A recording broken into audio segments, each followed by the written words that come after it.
The views and opinions of the guests do not reflect the views and opinions of the hosts. Furthermore, the views and opinions of the hosts do not reflect the views and opinions of the show, the management of this page, and the affiliations of the hosts.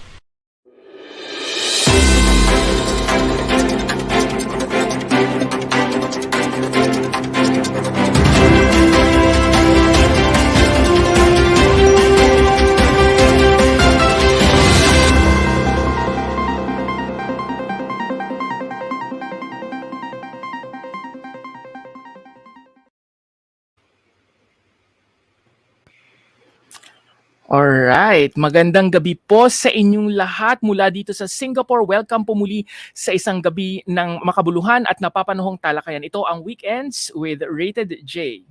Ang programang ginawa para sa mga overseas Filipino mula sa kapwa overseas Filipino. Inyo po itong napapanood ng live tuwing Sabado sa tulong na rin ng teknolohiya at ng social media. Magandang gabi po sa lahat ng mga nanonood dito sa Singapore. Magandang umaga dyan sa Canada partner. Live na live tayo ngayon gabi. At magandang araw sa lahat ng viewers all over the world. Maraming salamat po sa inyong patuloy na pagtitiwala. Ako po si June Rigonan. At mula nga po dito sa Canada, ako naman po si Dazzlin Zapata Pinlac. Good evening sa inyo dyan partner. At good morning sa mga nandito sa Canada. Magandang gabi sa mga Merry kaibigan. Christmas! Oo nga, Merry Christmas Very soon. At kakwentuhan tuwing Sabado ng gabi. For more updates po, please like and follow our official Facebook page, Narrated J, at syempre sa ating YouTube channel, Narrated J Official. Para naman po sa inyong mga komento, mag-post o mag-send ng message sa ating mga social media accounts sa Facebook, YouTube, Instagram, Twitter, at TikTok, o di kaya naman po ay mag-email sa ratedjofficial@gmail.com. Nako, tama partner, na malapit nang magpasko. Ramdam na natin. Sobrang lamig mo na ba dyan? Sobrang lamig, nag-freeze na yung na nagyayelo na yung may snowstorm dito nung isang araw. Wow, ayan. Pero anyways, partner, yan. Malapit na nga ang Pasko at sana'y nasa mabuting kalagayan ng ating mga kababayan. Nakita kong marami na rin ako mga kaibigan na pauwi na ng Pilipinas para makapagbakasyon. So, congratulations sa inyo na makakauwi sa Pilipinas. At yung mga matitira naman dito sa Singapore, katulad ko, medyo tiis-tiis muna tayo ngayon. Pero anyways, partner, nito ang nakaraang linggo, inilunsad sa Pilipinas ang 18-day campaign program to end violence against women. Kabilang din ang embahada dito sa Singapore, ang Philippine Embassy dito sa Singapore sa mga katuwang ng nasabing programa. Inline kasi ito sa pagsasabatas ng Safe Spaces Act o Bawal Bastos Act na nagsisilbing proteksyon laban sa pambabastos sa daan, public spaces at maski online. Actually, partner, itong batas na ito, year 2019 pa pinirmahan ni Pangulong Duterte. Pero ngayong taon na to talagang medyo puspusan ngayong kampanya ng especially ng Philippine Women's Commission sa paglulunsad nga nitong 18-day campaign program to end violence against women. Napaka-importante nito partner, no? Bilang isang babae at nung kabataan ko talagang isa ito sa mga advokasya na talagang tinututukan ko din. Kaya napakaganda nito na finally ay na-enact na siya at mas marami na yung mga provision para maprotektahan nga ang mga kababaihan. At ngayong gabi nga sa pakikipagtulungan ng Philippine Embassy sa Singapore, minarapat din na pag-usapan naman natin kung ano-ano nga ba yung karapatan ng mga kababaihan sa Singapore, lalo na at karamihan ng mga maraming mga kababaihan tayo na kababayan na nandirito sa Singapore. At ano nga ba yung mga batas laban sa mga pambabastos o pangmomolestiya at iba pang mga krimen na may kinalaman o krimen na may kinalaman sa paglabag sa karapatan ng mga kababaihan sa Singapore. Pero bago yan, panoorin muna natin ito. Isinabatas noong 2019 sa Pilipinas ang tinatawag na Safe Spaces Act o Bawal Bastos Act upang proteksyonan ng mga tao sa pambabastos sa daan, public spaces at maski online. Kamakailan nga, nagkaroon ng 18-day campaign program to end violence against women at kakibat dito ang Embahada ng Pilipinas sa Singapore. At speaking of Singapore, nagtala ng 1,320 na bilang ng kaso ng Outrage of Modesty noong 2020. Bumaba ng 17.8% sa 1,605 na bilang noong 2019, ayon sa report ng Singapore Police. Tumaas naman sa unang kalahati ng 2021 ang bilang ng kaso na 786 kumpara sa 567 na kaso noong unang kalahati ng 2020. Ayon pa sa report, isang concern pa rin ang bilang ng mga kaso ng outrage of modesty sa mga public transport at transportation nodes.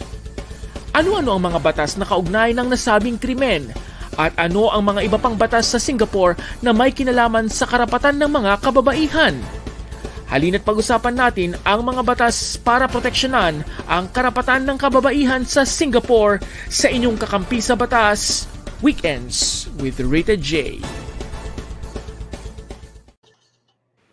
At sabi mo nga kanina, partner, sa pakikipagtulungan po ng Rated J sa Philippine Embassy dito sa Singapore, meron po tayong mga makakasama na mga mahalagang personalidad para pag-usapan po itong karapatan ng mga kababaihan sa Singapore. So sa mga kababayan po natin, please like and share ito pong video natin ngayong gabi at para mas marami pong mga kababayan natin ang matututo sa iba't ibang sa kanilang mga karapatan na pagdating sa mga kababaihan dito sa Singapore. And please, kung meron po kayong mga katanungan, please do not hesitate to post your questions at we will try our very best po na itanong po sa ating mga special guest ngayong gabi. Partner? Yan, and we are very privileged to have Attorney Richard SIAW, who is an advocate and solicitor from the Supreme Court of Singapore, and also the managing director of R.S. Solomon LLC. Attorney Richard, otherwise he will charge us down. Attorney Richard, we welcome you to our program. Thank you so much for making time for us. You're very welcome. Thank you very much. Thank you very much, Attorney Richard or Richard. And of course, tonight, makakasama din po natin, of course, pamilyar na mukha na sa atin dito sa Singapore. Walang iba po kundi si Vice Consul Julie Ann Benyahan, ang Third Secretary and Vice Consul for the Assistance to Nationals. And of course, siya rin po ang in charge siya po ang Gender and Development Focal Person natin dito sa Singapore mula po sa Philippine Embassy dito sa Singapore. Good evening, VC Julie. Good morning, everyone. Good morning sa mga nakikinig and good evening, sorry. Nakikita ko kasi yung background ni Daz. Good morning, Daz. Welcome, VC Julie. Good evening sa ating mga kababayan dito sa Singapore, sa mga nakikinig sa Pilipinas. Parang na tayo, no? Parang holiday mood na talaga tayo kasi ang lapit na nga ng Pasko. As I was saying, Richard, it's near to Christmas, so everyone is probably in Hollywood, holiday mood right now. But of course, before that, as I have mentioned in the show or in the VTR, we are actually having this program with the Philippine Embassy. This episode is in cooperation with the Philippine Embassy, specifically under the department of Miss Julie Ann Benyahan. So thank you very much, Miss VC Julie, for joining us tonight, and of course, Richard. Thank you. Right. Okay, partner? All right. So, mga kababayan, by the way, partner, itong episode, tayo ng yes, partner. We will be doing a Filipino or Taglish episode tonight. As always, kapag if we have visitors or if we have guests who are non-Filipinos, we usually try to we try to translate it into Filipino. And of course, kasama natin si VC Julie para tulungan din kami na mag-translate. Kasi minsan kami rin ay nawawalan ng Filipino words. So we will try to make sure that, those key important terms and information will be translated in Filipino, of course, with the help of VC Julie. And we will try also our best to do those translations. Ready na tayo, VC Julie? Yes. All right. Go ahead, partner. So, simulan natin yung sa Pilipinas muna. Pag-usapan natin ang Safe Spaces Act. Vice Consul Julie, ano ba itong Safe Spaces Act at ano itong 18-day campaign program na inilunsad pati na rin ng Philippine Embassy? Okay. So, bago ko sagutin yung mga yan, gusto mo nang bigyan ng konteksto yung ating commemoration ng 18-day campaign. So, noong 1980 kasi, ang Pilipinas po ay isa sa mga unang bansa at ang unang bansa sa ASEAN na lumagda doon sa UN Convention on the Elimination of All Discrimination Against Women or UN SIAW. So, kaakibat ng paglagda sa International Bill of Women's Rights na ito ay dapat mai-translate natin yung mga commitments natin sa International Bill of Women's Rights sa ating lokal na mga laws and regulations, no. So one of that, of course, is the 18-day campaign, 18-day campaign program to end violence against women, which has been observed since 2006, when it was when the I think it was an executive order signed by then President Gloria Macapagal Arroyo, which makes it an annual campaign. It is also in line with the annual 16-day campaign of the United Nations to end gender-based violence. So November and December are important months in the international community's calendar kasi I believe it is December 10 that we commemorate yung International Human Rights Day. So Kahapon yun. That was yes, yesterday. kahapon yun. That was yesterday. And I think tomorrow we will also commemorate the International Migrants Day naman. So Yes. yes. So happy Migrants Day sa ating mga kababayan, lalo na ang ating mga OFWs. So in 2019, we pinaigting natin yung ating commitment, no, to end violence against women by enacting the Safe Spaces Act. So tulad ko nang nabanggit ni Daz kanina, no, this is a milestone for the Philippine government kasi we try to keep up with the times kasi with the Safe Spaces Act, pati yung mga online harassment against women are already defined and penalized. So kasama po ang Philippine Embassy, katuwang ang mga iba't ibang departamento at ahensya ng Philippine government na itaguyod at ipaalam sa mas nakakaraming tao na ang karahasan laban sa kababaihan ay karahasan sa pagkatao ng isang babae. Pero VC Julie, dito naman sa Singapore, ano yung mga activity na ginagawa na spearheaded of course by your department when it comes to this 18-day program or campaign to stop the violence against women? Okay, so violence against women comes in all forms, ano. So it can be in the public sphere, and it also can be violated in the private sphere.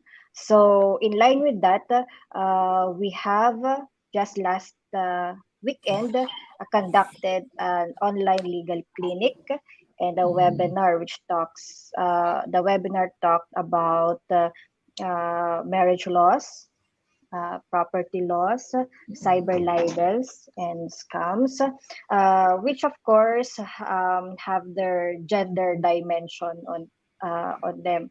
So and then after the webinar, we had an online legal clinic wherein the lawyers from the Philippines met virtually with our kababayans.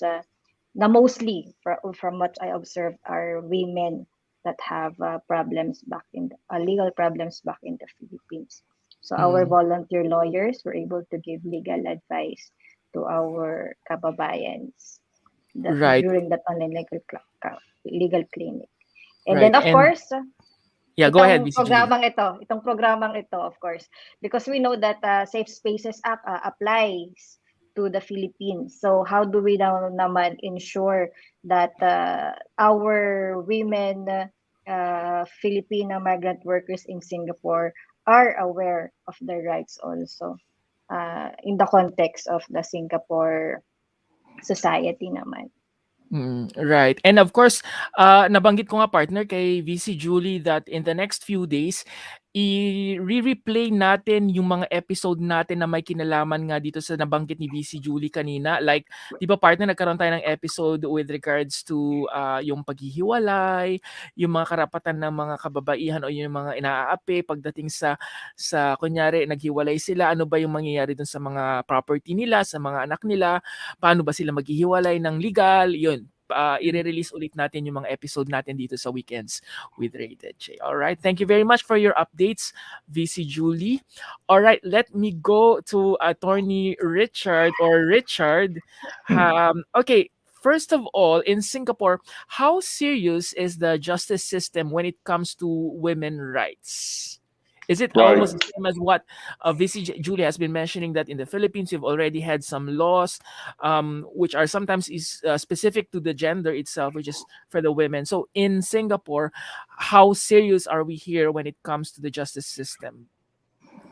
Of course, the short answer to that is very seriously, right? The court takes a very serious view of women's rights. But before we talk about women's rights, you mentioned earlier at the start of the program that it's very near to the Christmas season, and we are all in a holiday mood. In fact, when I was a police officer many years ago, all the officers dread to be on duty on Christmas Eve. Why? Because that's when the most offenses take place.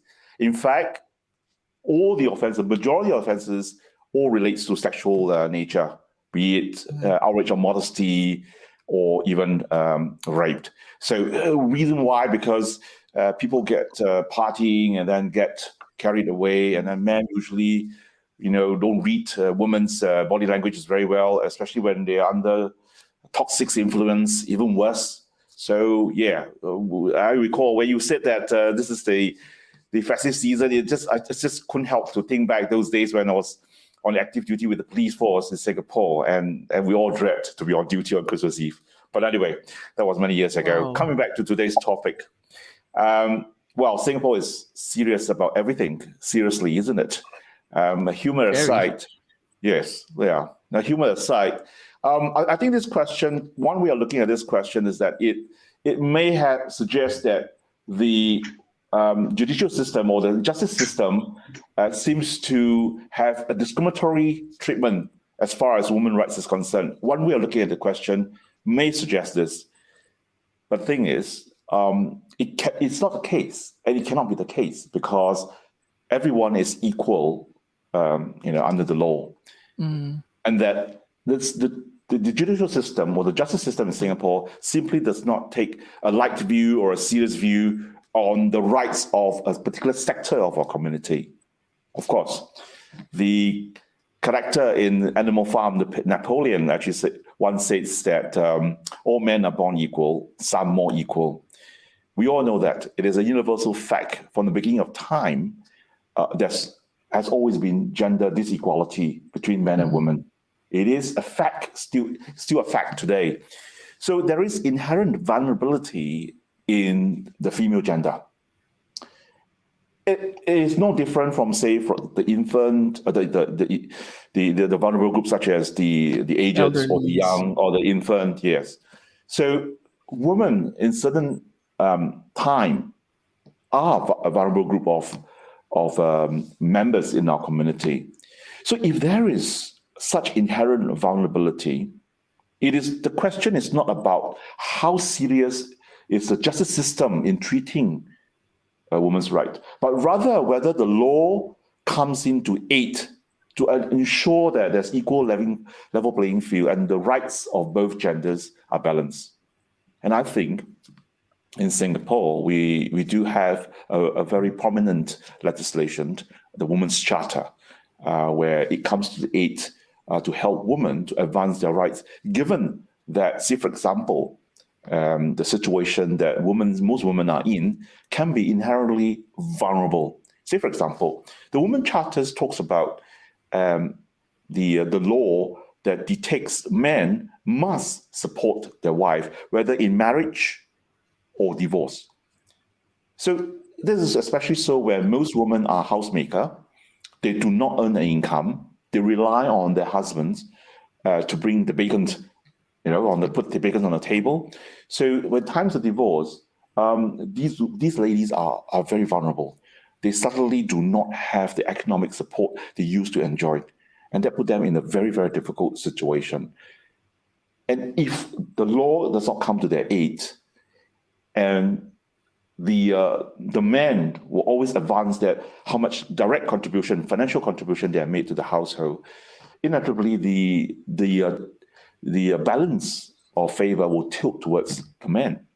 So under these circumstances, the law must come in, and the law is available in Singapore through Women's Charter and many other related acts that helps women to ensure that their vulnerability is compensated by the relevant law. So, in short, June, to answer your to answer your question, the court takes a serious view on women's rights, but it also takes an equal serious view on everyone's rights, right? But as far as today's topic is concerned, there are legislation that ensure that the vulnerability, say in this instance, women look after. You just mentioned a while ago about Women's Charter. Can you just quickly give us an overview of what is this Women's Charter before we go to the next question? Just an overview for us, because I am not sure in the Philippines if we have a similar. Meron ba tayong ganon, guys? Kung BC Julie or Das, would you know if meron tayong parang Women's Charter din sa Philippines? Because I don't remember if we have such. But can you give us an overview first of what is this Women's Charter? Sure. Perhaps if I might say, if the reason why the Philippines, if indeed Philippines doesn't have a women's charter, it must mean that the men in the Philippines are all gentlemen. You don't need a law to protect the woman in Singapore. All right. Well, a women's charter was enacted 1961 in Singapore. It's predominantly enacted to protect women as far as their rights, inherent rights are concerned. Say, for example, their rights to be able to use their maiden name, whether in marriage or divorced, the rights to receive maintenance from their spouse in marriage and also divorce. And these are most of the sections governs all the rights that a woman should enjoy as far as in a marital relationship is concerned. The other major section of the Act also covers about the offenses that may be committed against women. Say, for example, Section 146 of the Women's Charter prohibits people living, whether men or women, living on the earnings of prostitutes. So this is a way to ensure that women and girls are not exploited. So in a nutshell, Women's Charter is a law, a piece of legislation, really to look after the welfare and the rights, legal rights of women and girls in Singapore. Jen. All right. Partner? Partner, nakamute ka. Yeah, you were asking kung meron tayo, and I was looking it up, and I just can't remember the actual name, but we call it, so after looking at it, it's Republic Act 9710, Magna Carta of Women. That was what you were asking, partner. But because I'm not a lawyer, so I'm not very, very familiar with the legalities of it. I'm not sure about if Vici Julie wants to add anything about that question. Yes, you're right, no, we have the Magna Carta of Women, which, as I have been saying at the beginning, it's the local translation of the UN Convention on the elimination of discrimination, of all forms of discrimination against women. So, as a public servant, we take this into heart because we try as much as possible to ensure a gender balance in the composition of especially the high positions in the government. So it has this noble ambition to achieve a 50-50 composition in terms of gender for high-ranking positions in the government. And I think this is also very evident right now in the Philippine Embassy here in Singapore, where we have a lot of women consuls. In fact, all of our consuls right now are actually women here. Yeah, we in have Singapore. outnumbered. We have all women outnumbered power. Maybe Right. it's because O there nagkataon are lang. more females. There are There more are more females females. than males. So it follows that Right. we have more the pool is bigger For for women. women. Yes. Partner? Yeah, let's go back to Richard, no, and Richard, you were talking about this earlier on. When you were a police officer, so you have a Yes. lot of insight on this, both as a lawyer and also as an enforcer, a law enforcer. But you mentioned about rape and during like the holiday period. Can you talk a little bit more about it? What are the usual cases filed or reported which violates women's rights in Singapore? Yeah. Traditionally, at least during my time, and I'm quite sure that have not changed very much. During Christmas, I mean, there are holidays, public holidays throughout the year, but very strangely, only during December, Christmas period, Christmas to New Year period, there's a lot of sexual related offenses where, well, we can understand that because that's, the month of December is typically a partying month. I mean, COVID or not COVID, people will still want to make do and make good of the festive season. So when people get happy and they get high under the influence of alcohol, things do happen. And sometimes messages or body languages just may be misunderstood by gender of the opposite gender, and then things happen. One thing leads to the other. So there's a lot of issues. And the other, the very prevalent problem during this period is also fights. So many people, again, will get into fights for all sorts of reasons, or public nuisance act or whatever, get drunk and then getting into trouble with the law enforcement officers who are there to protect the public peace. So these are the kind of nature of offenses that we encounter, and it's really, really very heavy workload during that period of time. But coming back to today's topic, in Singapore, most of the offenses against women in Singapore would be domestic violence. So these are violence perpetrated by spouses. It goes both ways. It could be woman against the man or the man against the woman, although there's a disproportionate numbers in terms of men being the perpetrator. So the victims are generally the woman. And very, very unfortunate situation is that, and a very unfortunate situation is that a lot of these cases go unreported. And it's only when something very serious happens that these things go public. Very often, the female victims, for the interest of their own personal safety, their children's safety, the family happiness, they sort of endure and took it. And it's really painful for them. So many of these cases get unreported and unnoticed until something very serious happened. So that's one category that's really a lot in terms of the offenses or the violation of the women's rights are concerned in Singapore. That's one. The other area would be domestic helpers. There are quite a big number of the community of Filipino domestic helpers here is a large one, if not the largest among the domestic helpers communities. And again, there's also abuse, whether is it sexual or not. It could also be harassment. Very often we read in the papers or in the social media how these domestic helpers were badly treated by their employers or their family members of the employers. Again, these cases, some of them don't get reported, but I know that the Philippines embassies and the others various volunteer agencies in Singapore have been actively really reaching out to these domestic helpers, so they actually could see signs that they're probably a particular domestic helper is suffering, and then they will probe further and discover that they are being ill-treated. So that's another category.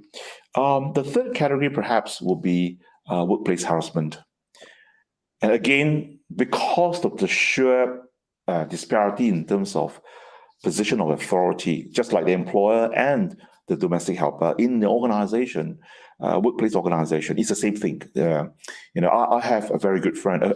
In fact, incidentally, she's a Filipino, a very good friend of mine in law school, and she used to work for a very big MNC, and in fact, the MNC is currently in very, very serious trouble, involving other scandals.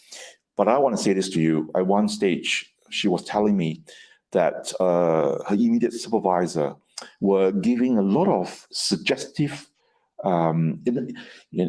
gesture to suggest that he wants to get intimate with her through his speech, through his body language and gesture. In fact, on a business trip, he even wore a T-shirt that says something that is, I can't remember, it was quite offensive, and my friend actually thought that it was a message to her.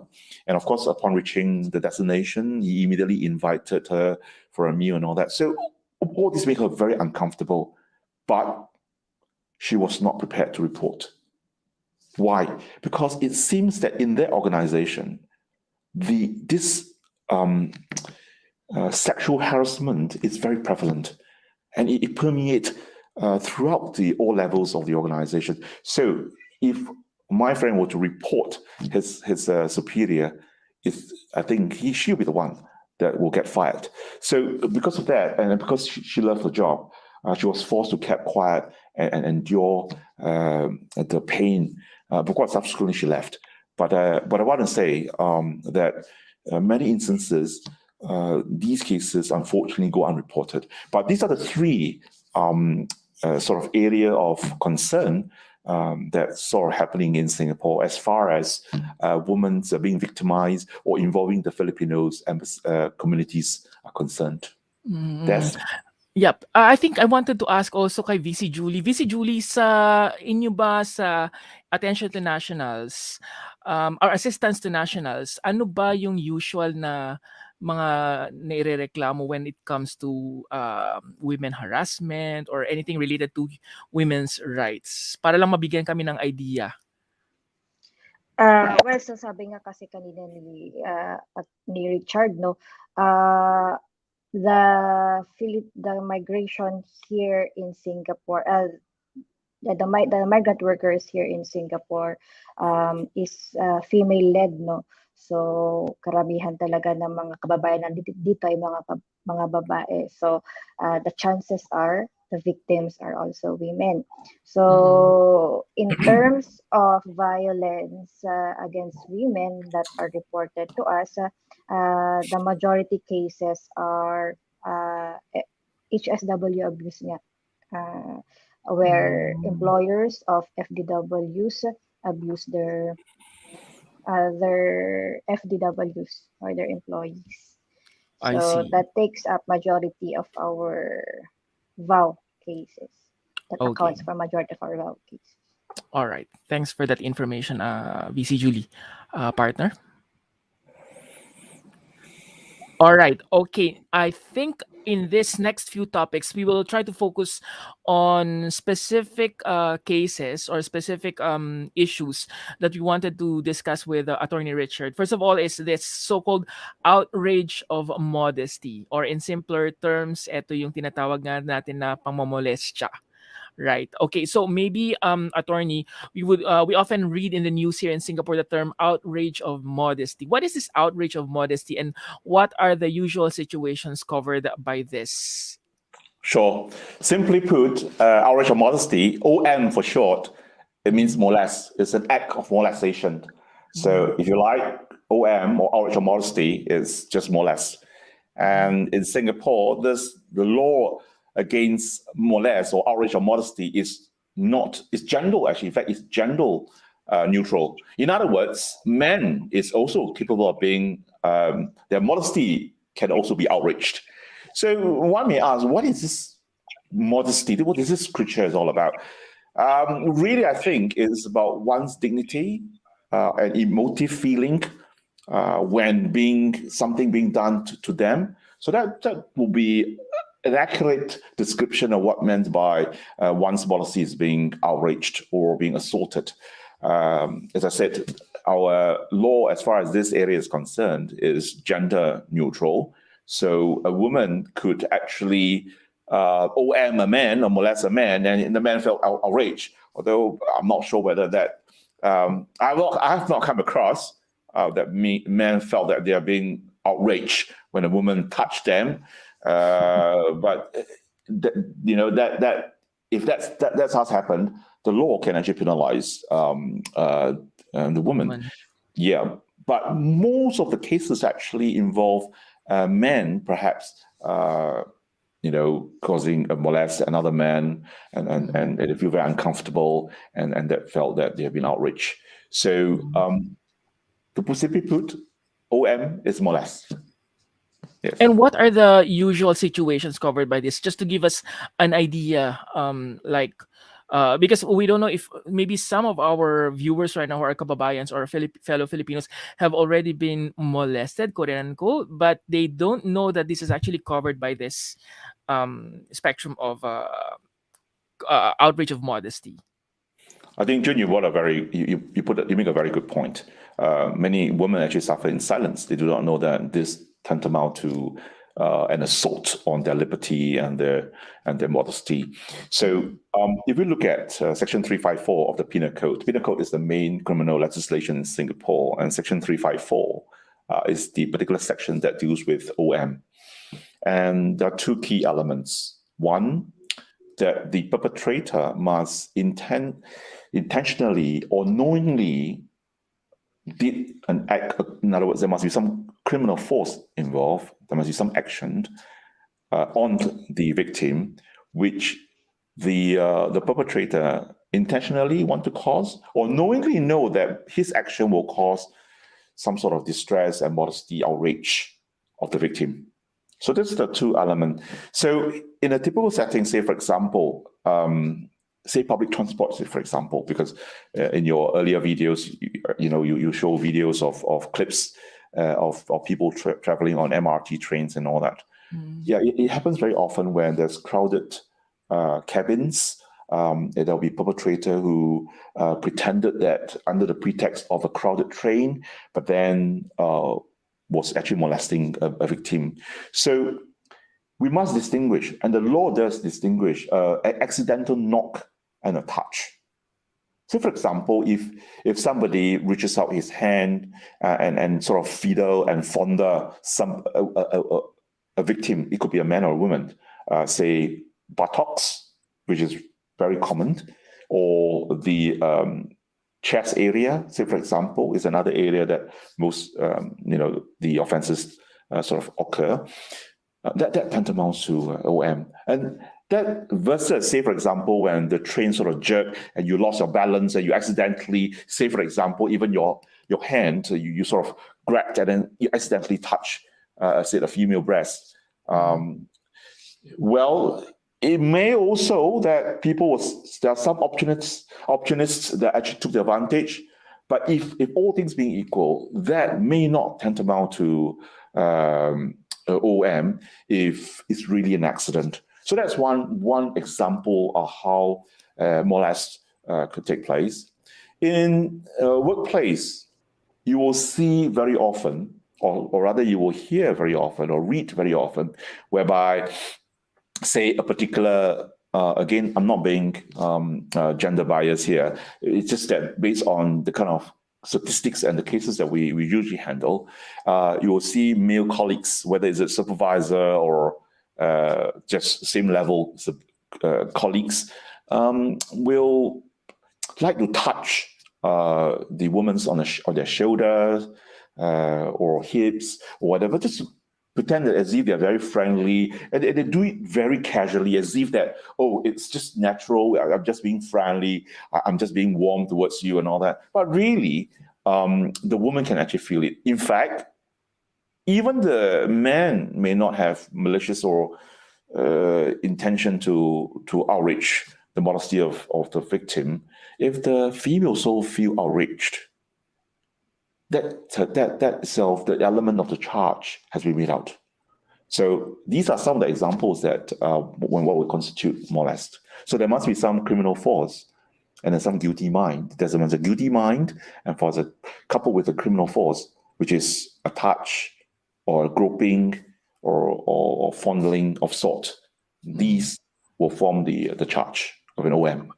Alright, siguro kailangan i-Filipino natin to kasi it's very important for our kababayans to Yes. understand what it actually means when we say outrage of modesty o eto nga yung pangmomolestiya. Siguro umpisahan ko tapos kung may kulang po ako, padagdagan na lamang ako either VC Julie or Dasano. Ang sinasabi ni Attorney Richard dito, ang outrage of modesty o eto nga yung pangmomolestiya ay kailangan merong puwersa. Ibig sabihin meron kang puwersa na ginawa dun sa isang tao para masabihan na ito ay pangmomolestiya. O pangalawa ay meron kang intensyon na whether nagawa or hindi nagawa pero may intention ka, ito pa rin ay kabahagi ng sinasabi nga nila na outrage of modesty. Meron pa bang importanteng information na kailangan natin i-emphasize, VC Julie? Yes, thank you for that, Richard. Actually, we have a number of Filipino males who have been accused and have been are being investigated for outrage of modesty, and their defense is that there is no intent on their part. It is just a friendly gesture, the touching of the shoulder, the touching of the buttocks, the touching of the sensitive parts is just friendly. It's just a friendly gesture. It's just part of a joke. So sa mga kababayan natin, yung nasabi nga ni Richard, ang main konsiderasyon ay yung feeling ng babae. Kapag ang babae na ramdaman niya na namolestya siya, na insulto siya sa ginawa mo, kahit na wala kang intensyon, ang sabi ni Richard, ito ay pwede pa rin maging instance ng OM or molest or ang pagmomolestya. So sa mga kababayan natin dyan, mag-ingat po tayo sa ating mga actions, no, sa ating mga behavior, lalo na po dito sa konteksto ng Singapore at pati rin po sa konteksto ng Pilipinas. It's not your intention but how the women took it. So kapag ang pakiramdam niya ay namolestya siya, kung insulto ang kanyang dignidad, ito already ay isa instance already or a point na pwede siyang magreklamo o pwede niyang i-report ang isang tao for OM dito sa Singapore or for violence against women naman sa Pilipinas. All right, partner. All right. Richard, this is just a follow-up of what you already discussed, and you have hinted on this already earlier. But just to set it straight, if the perpetrator said that there is no malice or intent on his or her part to insult the modesty of the alleged victim, will that be a credible or a strong defense, or what can you say about this? Yeah, this is one of the defenses that we will run. As defense counsel, we will definitely run this as a defense, that it was unintentional. However, if you look at the law, the ingredients that I just said earlier, it has to be intentional or knowingly. So you may not have the intention, it could be an accident, or that you actually did it, but there's no intention to outrage somebody's modesty. But then the second limb, knowingly. So if you know that certain action that you do, and especially between a man and a woman, will cause certainly, especially when the situation is a stranger or somebody that we really are not familiar with, then you know for sure that our unwelcome gesture, though we think that it's unintentional, not without malice anyway, it's going to be okay with others. We will know that it's not going to be okay. That it's just plain knowledge to all. So the fact that we argue that it's unintentional, save for an accidental situation, it will not fly past. You will not fly with the court. I give you a real case that just recently just concluded in August. Two young people got acquainted, and then the male invited the female to do some studying at a university campus overnight, right? And throughout the night, they may have hug or kiss, yes. So at one stage when both were, when they fell asleep, and the man woke up, walked towards the girl and unbuttoned her shirts, and then also used his male genitals to rub against her. And she woke up and she stopped and she pushed him away. And that was it. But the next morning, when the woman woke up, the man was actually lying with his head on the female, the victim's thighs.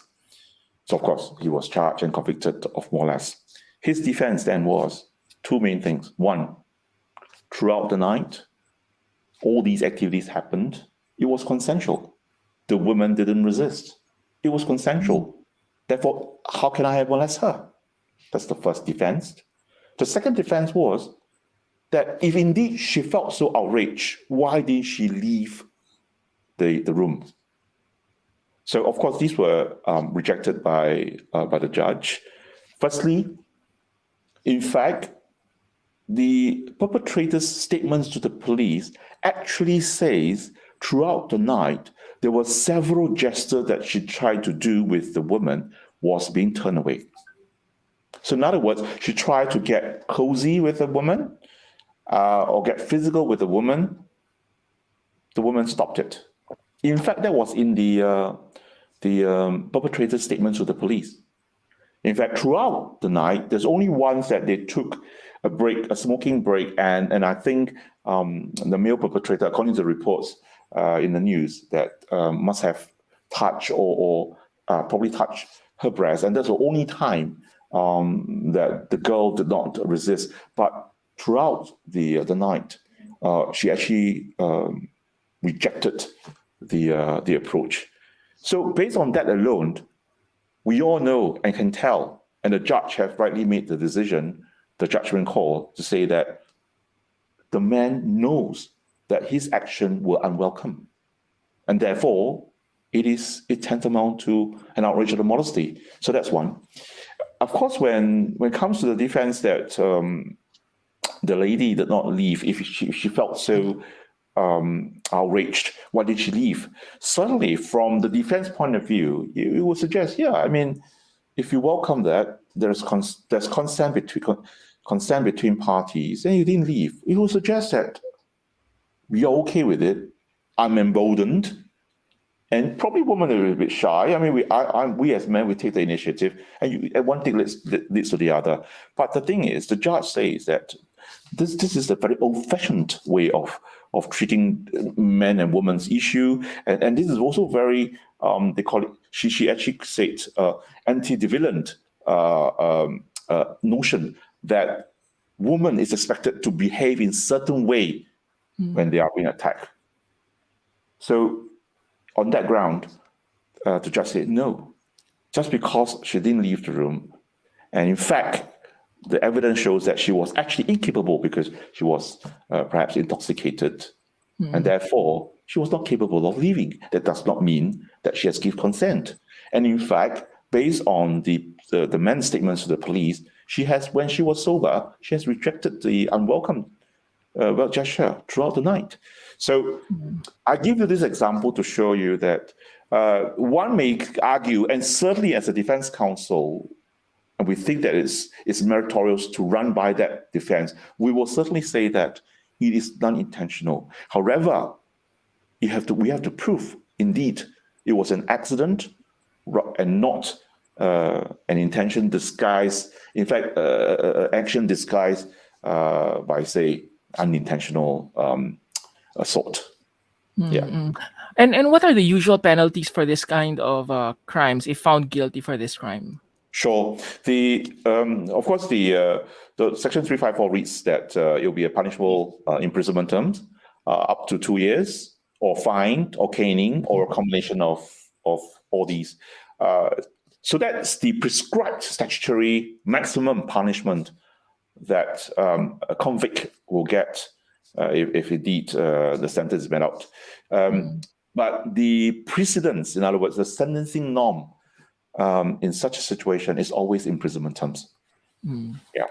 All right, partner. Right. We move to this question, the other one that we always read and hear in the news about voyeurism. We often, in the context of Singapore, what is voyeurism, and what are the Yeah. acts that can be considered under such offense? Yeah, I think you raise a very good topic, because voyeurism actually is on the rise. So what is this voyeurism? Basically, it's an intrusion of someone's privacy.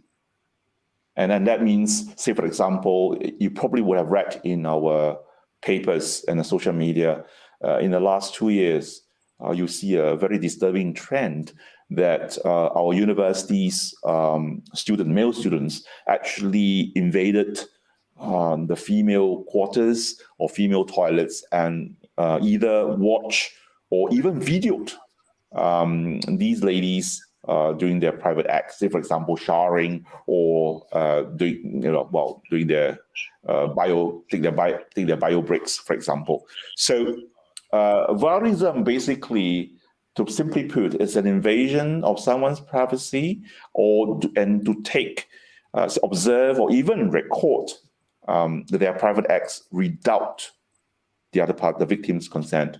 And I must stress again, this law is again gender neutral. So it could be a man as well. It could be a man peeping behind a door, or install a peephole camera observing men showering or whatever.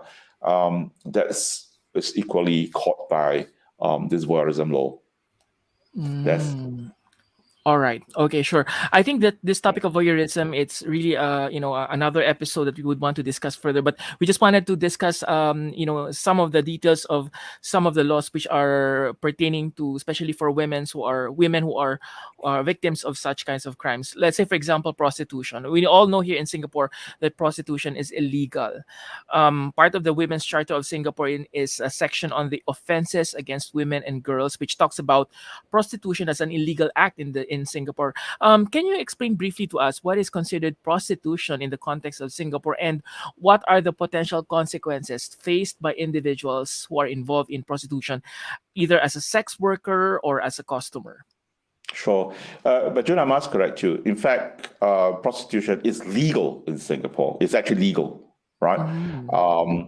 But of course, the Women's Charter, you have rightly pointed out, but it's not about being a prostitute, but rather living on the earnings of prostitutes is illegal. Running of illegal brothels or illegal websites promoting prostitution is illegal. But the act of prostitution is legal in Singapore. In fact, the sex workers in Singapore, on a weekly basis, they have to undergo medical checks. They have to report to the anti-vice squad in our criminal investigation department, CID for short. They have to show medical records. At least that is what I know when I was in active duty, but I believe that is still very much the case. So, and all these sex workers can only practice within the premises of licensed brothel. So only in the licensed brothel, which is all gazetted by the government, and typically all these scattered around Geylang area. If you're familiar, for the Red participants, it's a bit like Sydney's King's Cross, if you like. So the Geylang areas are licensed, gazetted, red light district, and some of the brothels that the operators have license to operate. And these sex workers, they are licensed to operate within the premises. That's fine. So that is one. So the prostitution is illegal. It's legal in Singapore. However, if you find sex workers, men or women, or transgender, if you like, parading along the streets, trying to solicit customers, that itself is an offense. Solicitation, and it's in a public area, for sexual services, is against the law. So that can be found under Section 19 of the Miscellaneous Offences Act in Singapore. And on this note, I just want to share this with our audience, that In Singapore, entrapment, evidence obtained from entrapment is admissible in court. What do I mean by that? Say, for example, the police routinely deploy decoys, officers to go around all those entertainment area, if you like, in Singapore. And then you will see that all these sexual workers try to approach these the unsuspected, they approach these officers in disguise, and then they end up in some, discuss about the deal and all that. And eventually, when they're about to get into the act, the other police officers raid the place, and they get the sex workers got arrested. So what I want to say to you is that you will say, hey, look, and of course, like say, for example, in certain part of the US, entrapment is a defense, right? In Singapore, entrapment is not a defense. So you could have sex workers actually approaching, you never know, an officers in plain clothes as a decoy. So I think this is important to let the relevant parties in our community here knows about it. Right. So that's one. Sorry, Jude, go ahead, please. Sorry. All right. I just want to, thank you for correcting me on that. But I just want to highlight that part that you were mentioning about which one is illegal. You were saying, aside from solicitations, you were mentioning about using of the money or something. Can you explain a little bit on that?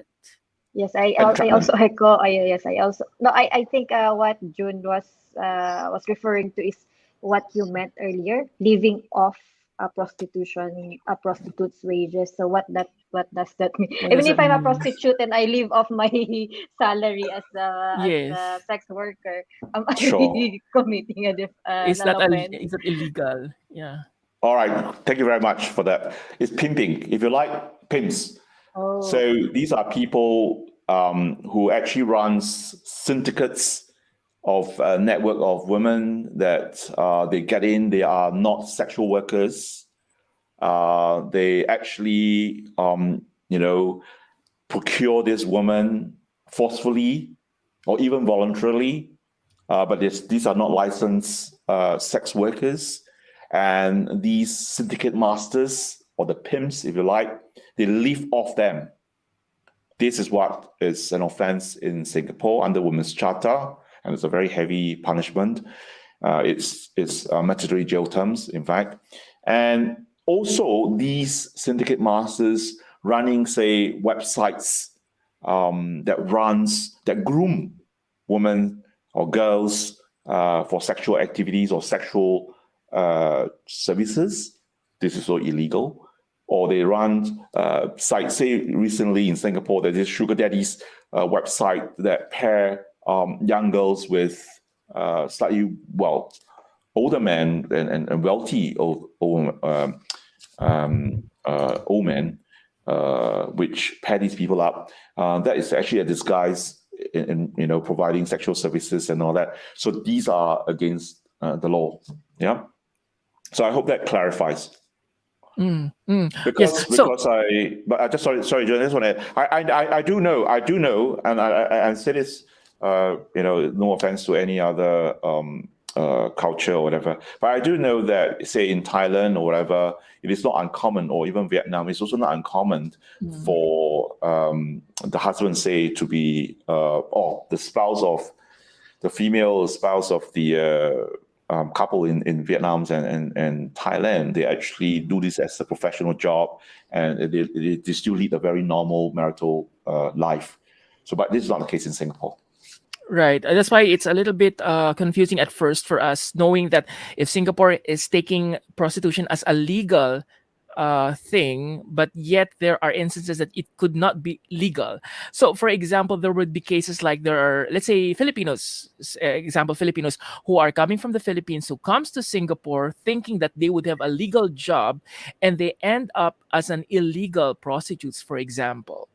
What are the consequences that they could face? Because I'm not pretty sure if there are similar cases, or there are really cases here in Singapore. But if there will be any cases such as that, what would be the implications to these Filipinos who come to Singapore and work as an illegal prostitutes?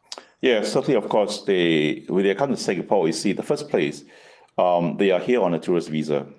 the fact that they are not tourists and they are doing work, whether is it sexual activities or not, it also applies to foreigners that comes on a tourist visa but engage in employment in Singapore. They have already breached the immigration law. So in the first place, that itself is a breach of the past conditions. Upon arrested, they'll be repatriated definitely for sure. That's one. But the fact that they are not licensed sex workers, they are not allowed to carry out such trades, if you like, in Singapore. We did a licensed brothel, say, for example. That's also against the law. So they face, first of all, the profession itself is against the law. The immigration status itself also breached the law. So very often when these sex workers are arrested, they will be charged for prostitution and then illegal prostitution and breach of the Immigration Act, and therefore they'll be repatriated. They will serve the sentence and they're repatriated. So that's the kind of offense they encounter. So siguro i-emphasize natin sa mga kababayan natin yun na kapag po kayo ay pumunta sa Singapore at nagkataon po na, for example, na napunta kayo sa illegal na ganitong illegal prostitution, maaari pong kayong kasuhan ng dalawang cases, which is yung breach of the Immigration Act and also yung illegal prostitution, yung pagiging illegal prostitute. So sa mga kababayan natin, siguro VC Julie, meron ka bang may advice sa mga kababayan natin na posibleng dumadaan sa mga ganitong pagkakataon? So yun nga, no? I think I will have to echo lagi yung paalala ng ating DOLE, no? Na kapag tayo ay lalabas ng bansa, siguraduhin po natin na dumaan tayo sa tamang proseso kasi kailangang i-verify ito ng ating labor office sa bansang ating pupuntahan. All right. Thank you very much. Okay, partner?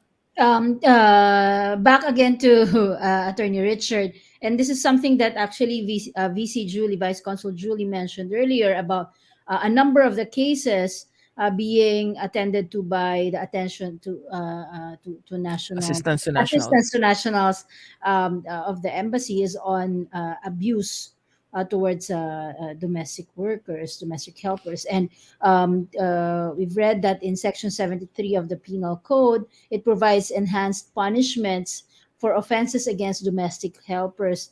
What can you say about this? What can you share to us about this? Yes, that's a very good point. We all know that law always catches up. It's always playing the catching up game. It's always that there's certain criminal activities that's taken place where the law eventually catch up. So this is another typical situation whereby you will see in a very increasing and disturbing trend where domestic helpers are being assaulted, whether it's sexually or otherwise. So in Singapore, because of the very distinct position of power between an employer and a domestic helper, it need not be the Filipinos. I'm just talking about generally domestic helpers in Singapore across all nationalities. This situation whereby the employer has a lot of power over the welfare and the livelihood of these domestic helpers, you will very often find that these domestic helpers, they will suffer in silence, be it ill treatment or sexual assault, because they take up a lot of loans in order to work here in Singapore. Their salaries are low compared to other fellow countrymen, if you like, in other jobs. And they needed this job. And they are very fearful that if they were to report to the employer, two things may happen. One, I may not be able to convince the authority that my employer was wrong, I'm innocent, I'm the victim here. So if this is a fear that many of these domestic helpers, and with all due respect, many of these helpers also generally may not have received exposure or education that build confidence in being able to tell, look, sorry, I'm the victim. What you did is wrong as an employer. So because of that, they are fearful to speak up. That's one.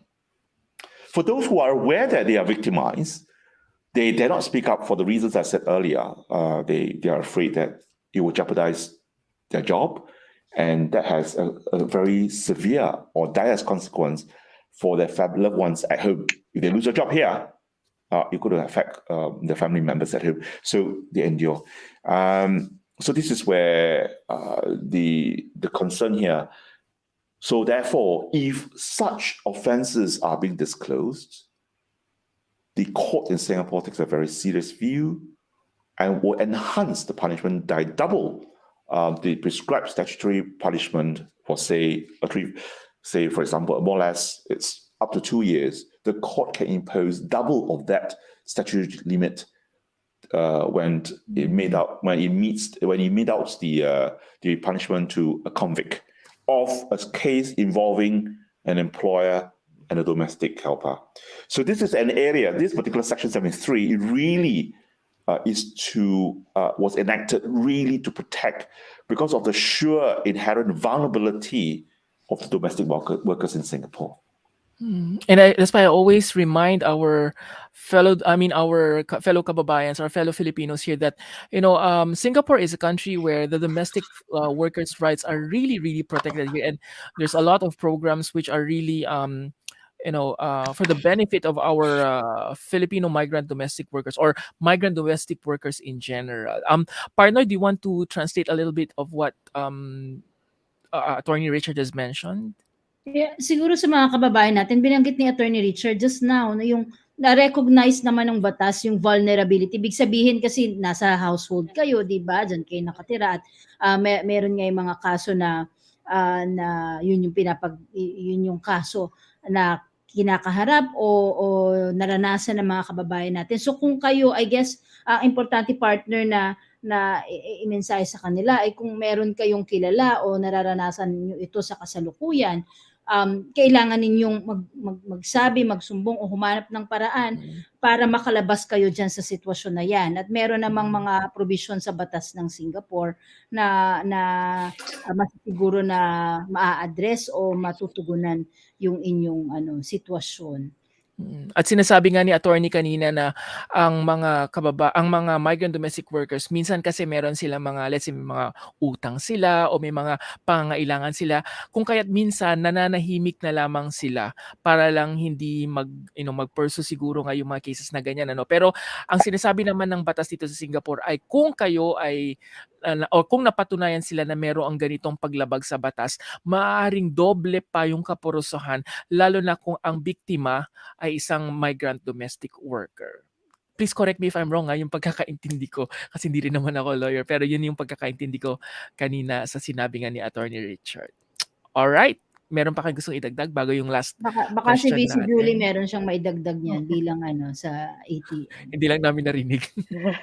Yes, thank you, Richard, for that. And I wish to highlight your point that some of our migrant workers, especially those working as domestic helpers, are sometimes afraid to report any forms of violence that perpetrated against them.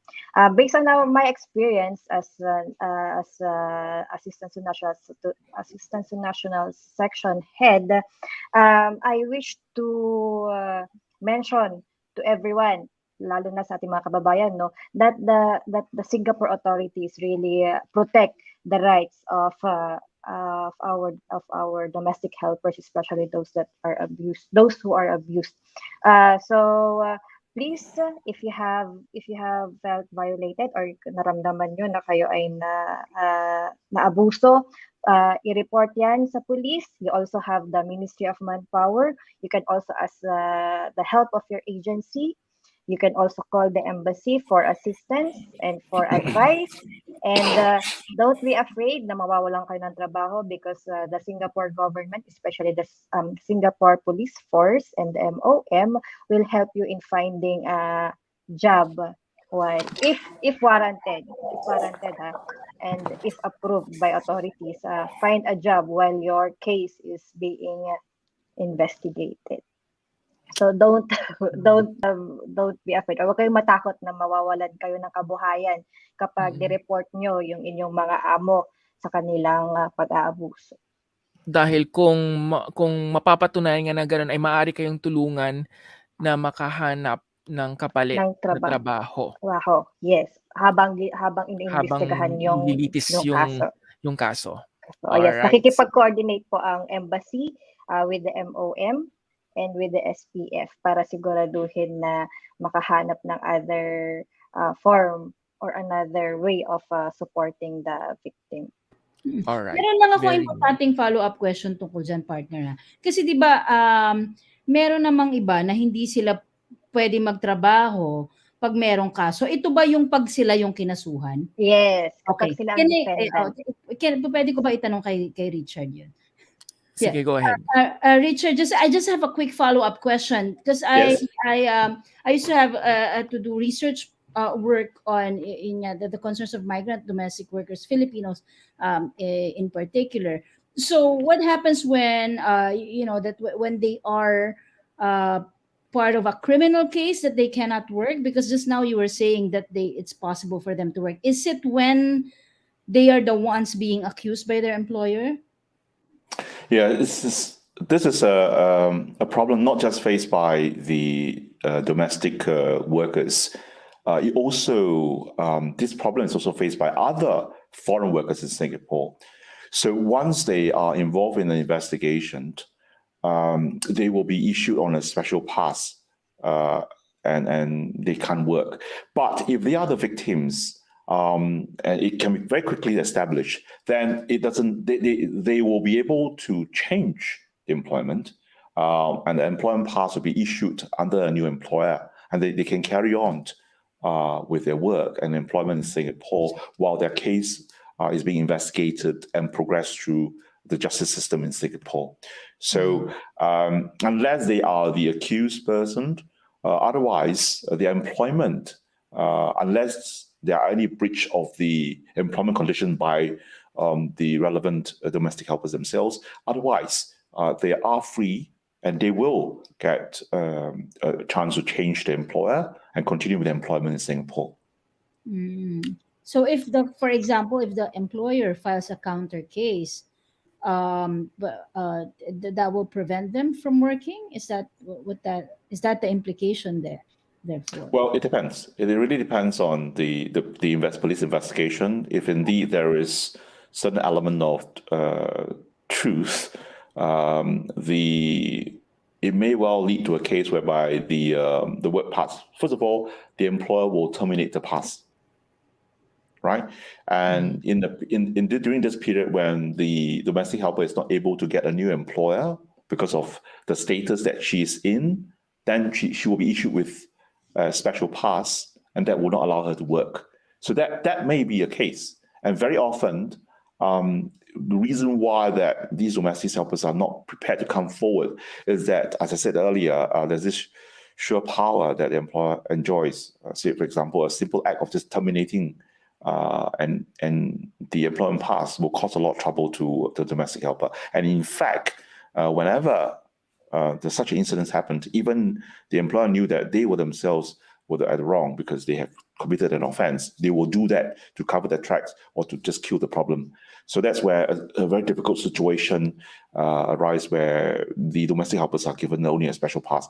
So I know that the Ministry of Manpower, working with the relevant embassies, including the Philippines embassies, will actually, in certain situations, provide permission for these workers while they are here to continue working in order to sustain themselves. And it's also in the interest of Singapore for these workers to be able to self-sustain. Otherwise, it is a taxpayers' money that is funding these workers. All right. Thank you very much for that clarification, Richard. All right. Okay. I think we come to our very last question. Richard, if someone experienced, or maybe even Visi, Julie, if someone experienced or witnessed any of these offenses that we've mentioned, including our fellow Filipinos, what should they immediately do? Right. Let's start with Richard. Sure. Please file a police report, but it's easier said than done.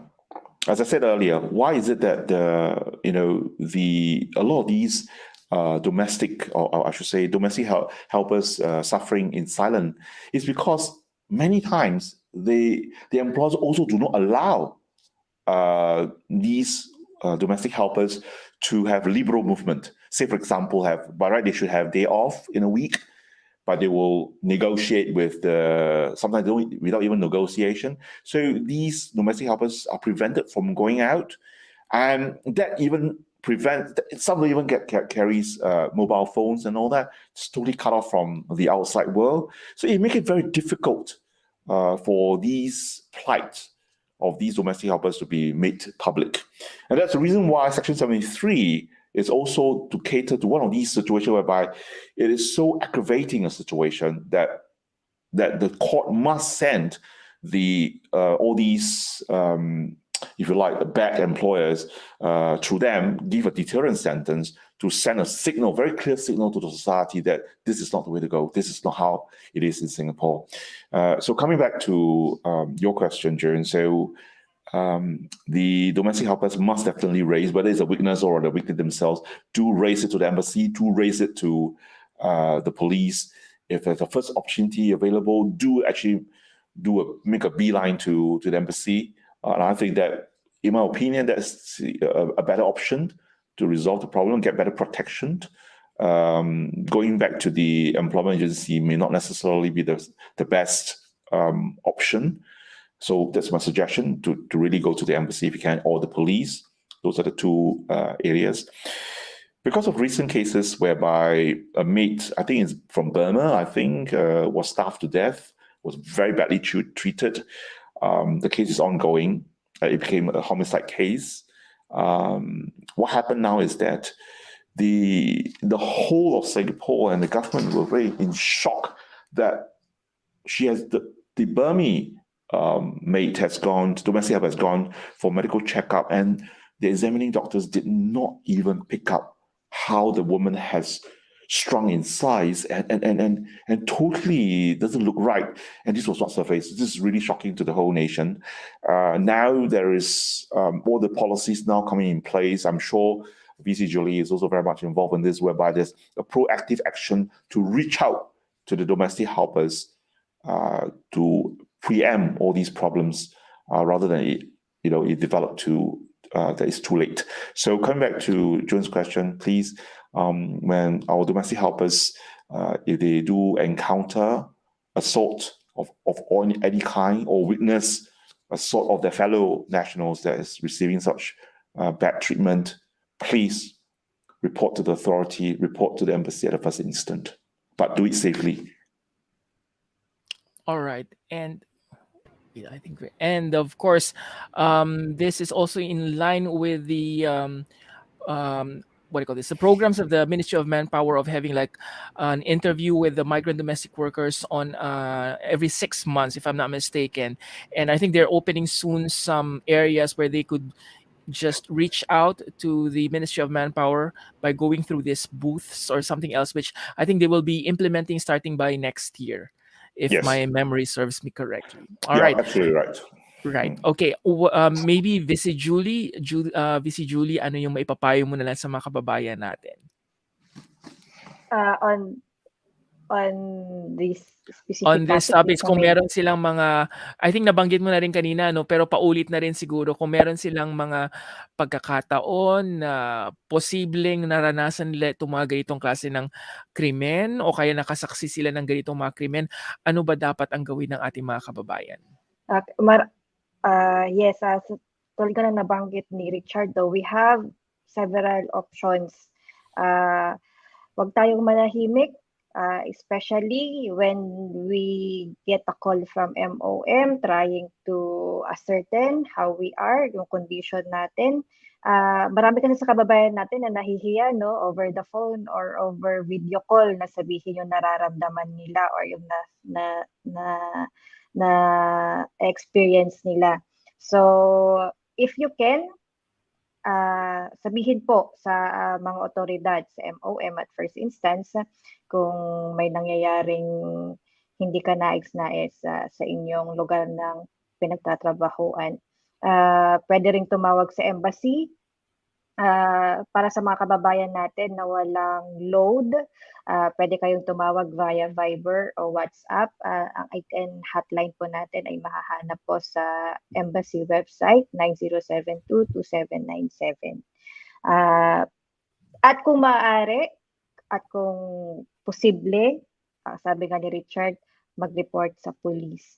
Sila din po kasi ay may kakayahan na alisin kayo sa lugar na kung saan kayo ay naaabuso at kung saan hindi kayo ligtas.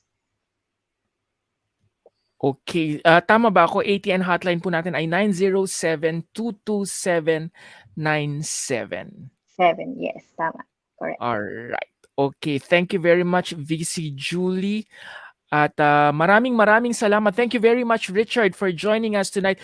We really learned a lot tonight. I know this is a very short discussion, and I hope we could still invite you in future to really go and digest a little bit more and dissect a little bit more about some of these legal issues that is pertaining not only to us Filipinos, but also to the rest of the other nationalities here in Singapore. Of course, we as foreigners here, we really make sure that we should abide with the laws of Singapore. But of course, it would be best for us to understand these laws by having to get this information from legal people like you. So thank you very much for joining us tonight. Thank you very much also to VC Julie for joining us tonight. And thank you po sa Philippine Embassy for collaborating with us in this episode. Partner, meron ka pa bang gustong sabihin? Yeah, I just want to Thank you thank very much. Richard, thank you so much for your advocacy and your public service. Thank you for taking time to really, extend your legal expertise to the Filipino community. It is very well appreciated. Thank you, very Vice much. Julie. Thank you, Vice Julie, for My pleasure. introducing. Thank you. Right. Abangan niyo po, Richard and Julie, after this, magpipicture lang tayo, pero mag-extra lang kami. We'll just have an extra and then we'll probably have a picture right after this. So mula po sa aming tahanan dito sa Singapore, ako po muli si Jun Rigunan. At ako naman po si Dazzlin Zapata Pinlac. Abangan niyo po muli kami sa susunod na Sabado sa mga pinakabago, pinakamakabuluhan at mga napapanahong impormasyon at talakayan ng tunay na public service na hatid namin para sa inyo. Mula sa programang ginawa ng mga overseas Filipino para sa mga kapwa overseas Filipino. Ito po ang Weekends with Rated J. Susunod na po ang He Said, She Said. Pag-uusapan pa natin lalo itong mga pinag-usapan natin ngayon para at least yung mga information mas maiintindihan pa po natin maya-maya lamang po. Susunod na po yan. Thank you for watching our program. Please do like and share this video. Don't forget to watch our other videos and subscribe to our YouTube channel. Salamat, Rated J.